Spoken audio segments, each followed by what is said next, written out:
I'm Ethan Steinberg, and this is Cam Erickson. We're with the Lobby Observer here.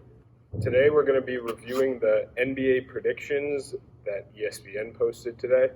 We're going to start off with MVP. ESPN has Luka Doncic at 36%. He has the most.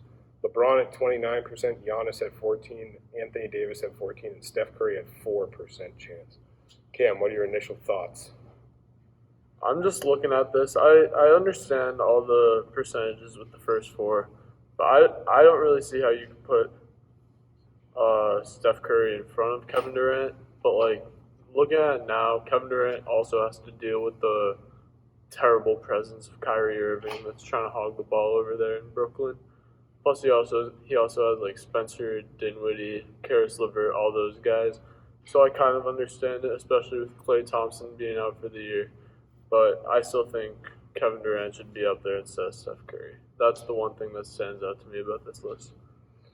I do agree with you on that. I think Kevin Durant, especially when you look at this list, we have 4 guys in the Western Conference and 1 guy in the Eastern Conference.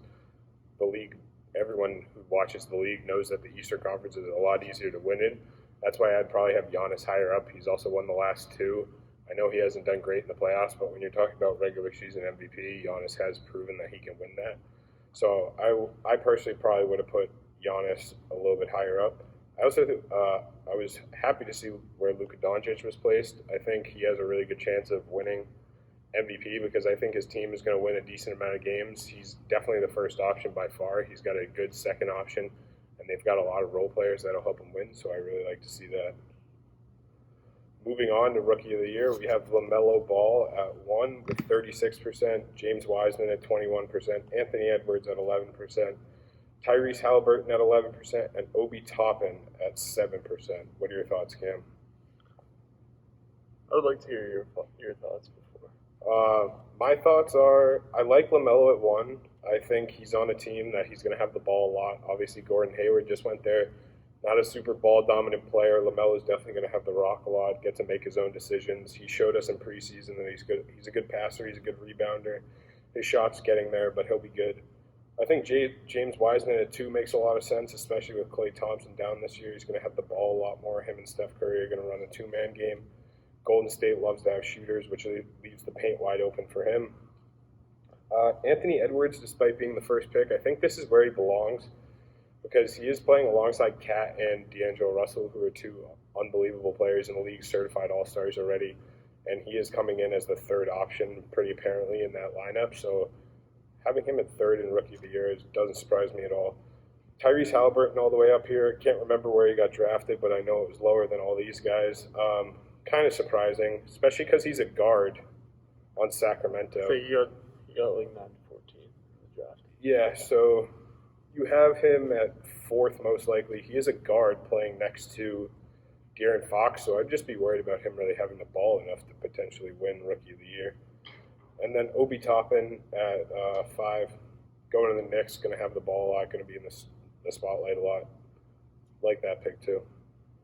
I obviously think James Wiseman is the most ready for the NBA, how his game translates to it so well, but I also think Tyrese Halliburton really has a game polished for the NBA as a guard. He can do a little bit of everything. He has really great athleticism.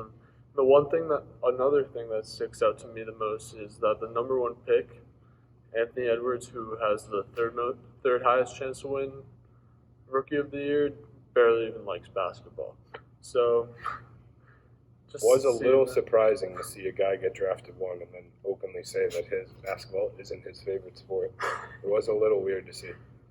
But he has played well in preseason, so you can't knock him for that. Nope. And then last but certainly not least, we have the title odds. Ridiculous. And this is where the numbers get interesting.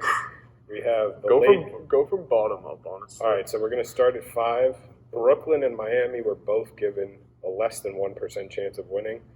The Clippers were given a 7% chance of winning. The Bucks were given a 7% chance of winning.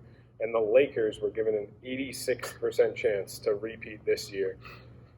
I'm not going to lie, I agree. I think the Lakers will repeat. I don't know if I'm going to give them 86% of my odds. If I'm a bettor, I'm certainly going to bet on an Eastern Conference team this year because any chance they win, you're going to cash out big time. In terms of winners, we have two Western Conference teams. So essentially, according to this, ESPN is saying that it will be both LA teams in the Western Conference Finals. They said that last year, and that did not happen. So the Clippers are going to have to watch out for the Nuggets again. There's a lot of good teams in the West, so I wouldn't be surprised if either of those teams got knocked out early, to be honest. Milwaukee, Brooklyn, and Miami. Miami's there pretty much just out of respect. I don't think they're going to go anywhere near the finals this year, if I'm being honest. I think last year a lot of things fell into place for them, and they played really well as a unit. But I just really don't see them getting back there anytime soon, to be honest with you. The league has gotten so much better, and they still have a lot of young guys who need to learn. Brooklyn is definitely a favorite in the East. I'm honestly surprised they don't have a higher chance of winning. I understand KD is coming back from a major injury, but you have a guy, Kyrie Irving, he was a starter on a championship team. Kevin Durant was a starter on multiple championship teams. You just have guys who have won basketball games. DeAndre Jordan's won a bunch of basketball games, and then on top of that, you have Karis LeVert, Spencer Dinwiddie, Jared Allen. You have a really good core there. I personally would probably have them higher up, but besides that, I like the list. Honestly, after seeing the difference between the Clippers and the Nets odds to win, just the Clippers at 7%, the Nets at less than 1%. I don't see how you can put the Clippers higher than the Nets by that significant. After watching Paul George pull a usual Paul George in the playoffs last year, he just sucked. He just wasn't good, and I don't see anything being different with that this year. And it also pains me to see the Lakers, after watching them dominate that well last year in the playoffs, only get better. They certainly did get better. They got so much better. They added Montrezl Harrell, Dennis Schroeder. Taylor Horton Tucker is coming into his own. They really have a bench lineup that scored 33 points last night. They're proving to have a bench lineup that can really step into the game and make a difference, which they pretty much didn't have all of last year. So I think their bench lineup can make their own NBA team and be a playoff team. Yeah, they could be a really good team, just that bench lineup. So I wouldn't be surprised if Lakers repeat. Obviously, over here in Massachusetts, we're rooting against them, and we will be the whole time. Little disrespected that the Celtics aren't up here, to be honest. I think the Celtics were better than the Heat last year too, but.